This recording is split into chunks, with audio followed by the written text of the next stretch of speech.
मत्ती की अंजील उसका 12वां बाब और 1 आयत से। उस वक़्त यीशु सब्बत के दिन खेतों में होकर गया और उसके शागिर्दों को भूख लगी और वो बालें तोड़ तोड़ कर खाने लगे।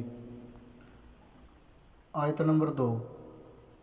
फरीसियों ने देखकर उससे कहा कि देख, तेरे शागिर्द वो काम करते हैं जो सब्बत के दिन करना रवा नहीं। आयत नंबर 3। उसने उनसे कहा, क्या तुमने ये नहीं पढ़ा कि जब दाऊद और उसके साथी भूखे थे तो उसने क्या किया। आयत नंबर 4।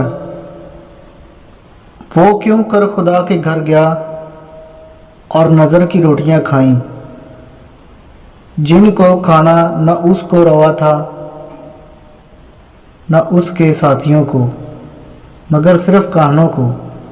आयत नंबर 5।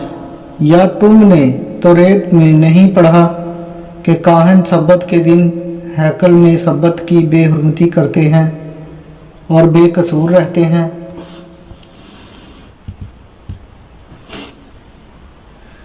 आयत नंबर 6। मैं तुमसे कहता हूँ कि यहाँ वो है जो हैकल से भी बड़ा है। आयत नंबर 7।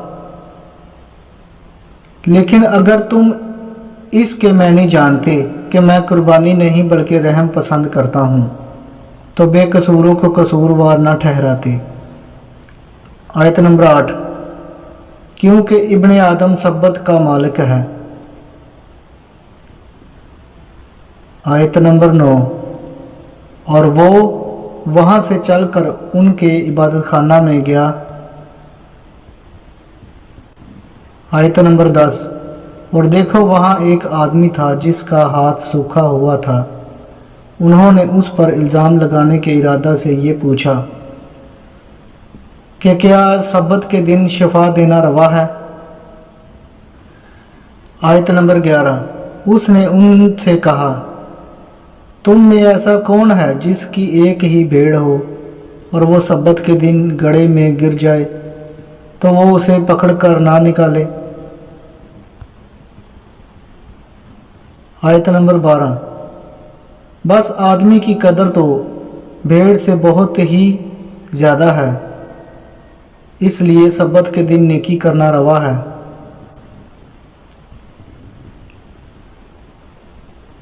आयत नंबर 13। तब उसने उस आदमी से कहा कि अपना हाथ बढ़ा।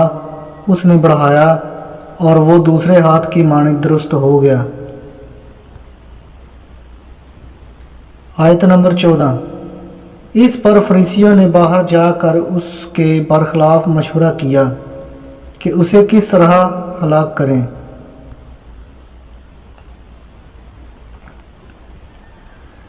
आयत नंबर 15। यीशु ये मालूम करके वहाँ से रवाना हुआ और बहुत से लोग उसके पीछे हो लिए और उसने सबको अच्छा कर दिया। आयत नंबर 16। और उनको ताकीद की कि मुझे जाहिर न करना। आयत नंबर 17। ताकि जो यसाया नबी की मार्फत कहा गया था वो पूरा हो। आयत नंबर 18। देखो, ये मेरा खादम है जिसे मैंने चुना, मेरा प्यारा जिससे मेरा दिल खुश है। मैं अपना रूह इस पर डालूँगा और ये गैर कौमों को इंसाफ की खबर देगा। आयत नंबर 20। ये कुचले हुए सरकंडे को ना तोड़ेगा और धुआं उठते हुए सन को ना बुझाएगा, जब तक कि इंसाफ की फतह ना कराए। आयत नंबर 21। और इसके नाम से गैर कौमें उम्मीद रखेंगी।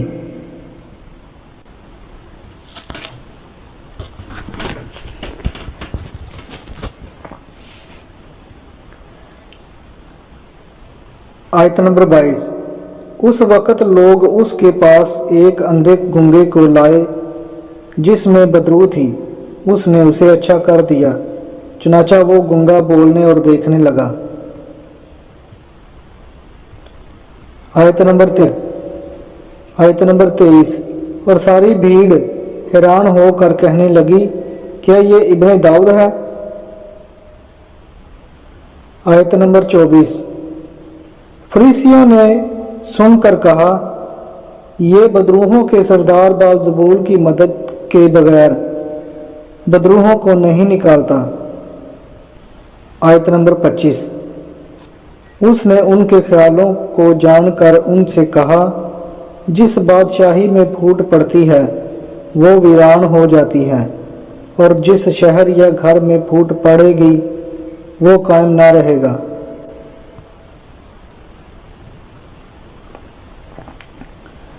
आयत नंबर 26। और अगर शैतान ही ने शैतान को निकाला तो वो आप अपना मुखालफ हो गया, फिर उसकी बादशाही क्यों कर कायम रहेगी।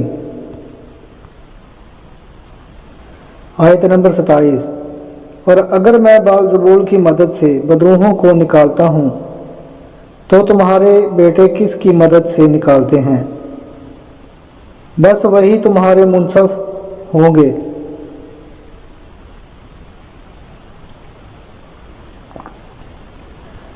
आयत नंबर 28। लेकिन अगर मैं खुदा की रूह की मदद से बदरूहों को निकालता हूँ तो खुदा की बादशाही तुम्हारे पास आ पहुंची। आयत नंबर 29।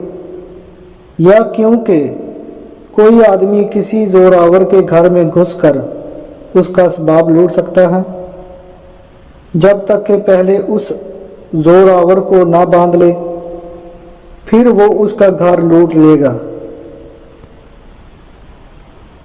आयत नंबर 30। जो मेरे साथ नहीं वो मेरे खिलाफ है, और जो मेरे साथ जमा करता। आयत नंबर 30। जो मेरे साथ नहीं वो मेरे खिलाफ है, और जो मेरे साथ जमा नहीं करता वो बखेरता है। आयत नंबर 31। इसलिए मैं तुमसे कहता हूँ कि आदमियों का हर गुनाह और कुफर तो माफ़ किया जाएगा, मगर जो कुफर रूह के हक में हो वो माफ़ ना किया जाएगा। और 32। और जो कोई इब्ने आदम के बरखिलाफ कोई बात कहेगा वो तो उसे माफ़ की जाएगी, मगर जो कोई रूह कुदस के बरखिलाफ कोई बात कहेगा वो उसे माफ़ ना की जाएगी, ना इस आलम में ना आने वाले में। आयत नंबर 33। या तो दरख्त को भी अच्छा कहो और उसके फल को भी अच्छा, या दरख्त को भी बुरा कहो और उसके फल को भी बुरा, क्योंकि दरख्त फल ही से पहचाना जाता है। आयत नंबर 34। ऐ सांप के बच्चों, तुम बुरे होकर क्यों कर अच्छी बातें कह सकते हो,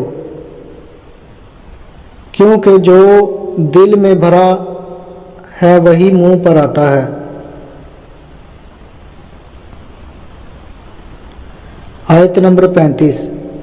अच्छा आदमी अच्छे खजाने से अच्छी चीज़ें निकालता है, और बुरा आदमी बुरे खजाने से बुरी चीज़ें निकालता है। नंबर 37। क्योंकि तू अपनी बातों के सबब से रास्तबाज ठहराया जाएगा, और अपनी बातों के सबब से कसूरवार ठहराया जाएगा। आयत नंबर 38। इस पर बाज़ फ़कीहों और फरीसियों ने जवाब में उससे कहा, ऐ उस्ताद, हम तुझ से एक निशान देखना चाहते हैं। नंबर 39।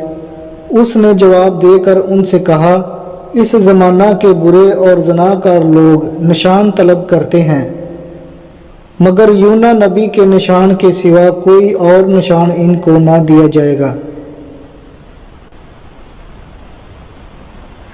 आयत नंबर 40।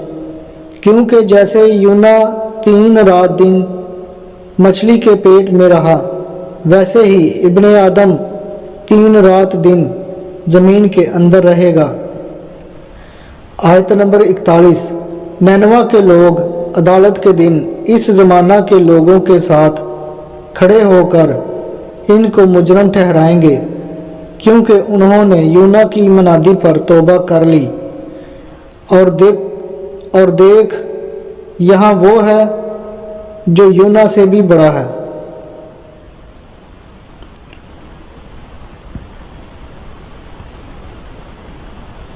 आयत नंबर 42। दक्खन की मलका अदालत के दिन इस ज़माना के लोगों के साथ उठकर इनको मुजरम ठहराएगी, क्योंकि वो दुनिया के किनारे से सुलेमान की हिकमत सुनने को आई। और देखो यहाँ वो है जो सुलेमान से भी बड़ा है।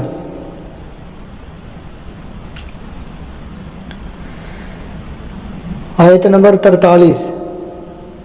जब नापाक रूह आदमी में से निकलती है तो सूखे मकामों में आराम ढूंढती फिरती है और नहीं पाती। आयत नंबर 44। तब कहती है कि मैं उस घर में फिर जाऊंगी जिससे निकली थी, और आकर उसे खाली और चढ़ा हुआ और आरास्ता पाती है।